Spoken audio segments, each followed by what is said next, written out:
ഒരു ഇമ്മരത്തുള്ളൊരു വാതിലാണ് ചെതല് തട്ടി തട്ടി ഞാൻ മൊർത്തു. താൻ തന്നെ പണിയാണ്. കുറെ കീസോറ അവിടെ തിരികെ വെച്ചിട്ടുണ്ട്. ഇങ്ങനെ ഓരോന്ന് പിച്ചും പയും പറയണു ഒറ്റക്ക്.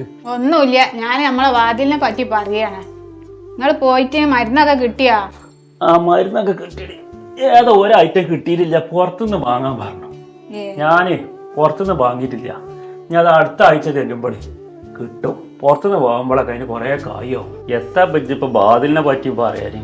അതിപ്പോ ഏതായാലും ചെതല് പിടിച്ചോളൂ. ഇനി പോണ്ടോടത്തോളാണ് പോട്ടെ. നമുക്ക് ഇനി പിന്നെ പിള്ളേരൊക്കെ ആയിട്ടൊന്ന് മാറ്റാം. നമ്മളെ അബ്ബാസിനെ പെരപ്പണി എടുപ്പിച്ച ഏർപ്പാടാണ് ഓന്. എന്നാ നമ്മളതുണ്ടല്ലോ അതൊന്ന് നേരാക്കുക എന്നും പറയും ഞാൻ ഓനോട്. അപ്പൊ ഓൻ പറയും അത് നേരാക്കാന്ന്. ഓനൊരു ഒഴിവ് അതിന് കിട്ടിയിട്ടില്ല. മനസ്സന്മാരോട് വജ്ജനെ പറഞ്ഞ് മടുത്തുക്കണം. എന്നാളിപ്പോ ആ കോമാക്ക കല്യാണം പറയാൻ വന്നു. അയിമക്ക് നോക്കിക്കാണ്ട് പറയാണ്, എത്തപ്പ ഈ വാതിൽ ഇങ്ങനെ ആയിക്കണു, ഇതൊന്ന് മാറ്റിക്കൂടെ? അതൊക്കെ നിങ്ങളെ പറഞ്ഞാ മതി. ആ പെരപ്പണി ഇരിക്കണ നേരെ അബ്ബാസ് നിങ്ങളോട് പറഞ്ഞതാണ് മരത്തിന്റെ വെക്കണ്ട, കമ്പി വെക്കുക. അപ്പൊ നിങ്ങൾക്ക് അത് പറ്റൂല. അതിന് ഇരുമ്പ് വെച്ചാ നബീസോ ഇടിമിന്നൽ ഉണ്ടെങ്കിൽ അത് തട്ടുന്ന് പറഞ്ഞേക്കാം. പിന്നെ നമ്മൾ ഈ പെരപ്പണി എടുക്കുന്ന കാലത്ത് ഇരുമ്പിന്റെ പരിപാടിയൊന്നും എല്ലാവരും വെക്കൽ തുടങ്ങിയിട്ടില്ല. ഇപ്പോഴാണ് എല്ലാവരും വെക്കൽ തുടങ്ങിയിട്ടുള്ളത്.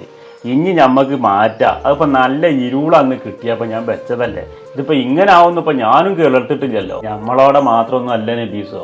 ഞാൻ നാളെ ഹസനാജിന്റെ അവിടെ ചെന്നപ്പോൾ അയാളെ ബാതിലും ഇതേമാതിരി ചെതലുടിച്ചു. ഞാൻ എന്നിട്ട് അയാളോട് പറഞ്ഞു ചെയ്തു ഇന്റെ പേരിലും ഇങ്ങനെ ചെതലുടിച്ചേക്കണമെന്ന്. പിന്നൊരു കാര്യം കൂടി ആലോചിച്ചു ഞാൻ. ഓലൊക്കെ പേരാന്ന് പറഞ്ഞാൽ വലിയ ബംഗ്ലാവ് പോലത്തെ പേര്. ഓലിപ്പോ അത്യാവശ്യം നല്ല മരല്ലേ വെച്ചിട്ടുണ്ടാകുക. ഹസനാജിന്റെ അടുത്ത കാര്യമൊന്നും പറഞ്ഞിട്ട് കാര്യമില്ല. നിങ്ങളെ വാപ്പിയും മോനും ആ വാതിലൊന്ന് നേരാക്കാൻ നോക്കി. എന്തിനാ നിങ്ങൾ ആ കീസറ കൊറേ കുത്തി തിരികെ വെച്ചിട്ടുണ്ടായില്ലേ? അത് വല്ല വള്ളിച്ചാതി വന്ന് കയറിച്ചിട്ടേ ഞാൻ കുറെ തിരികെ വെച്ചിട്ടുണ്ടത്. പല ജന്തുക്കളും കയറി കഴിഞ്ഞാൽ കുട്ടികളെ അതിൻ്റെ ഉള്ളിൽ കഴിച്ചിട്ട് കണ്ട് അത് കുട്ടികളെ കൊത്തി അതിനായിട്ട് നടക്കേണ്ടി വരും.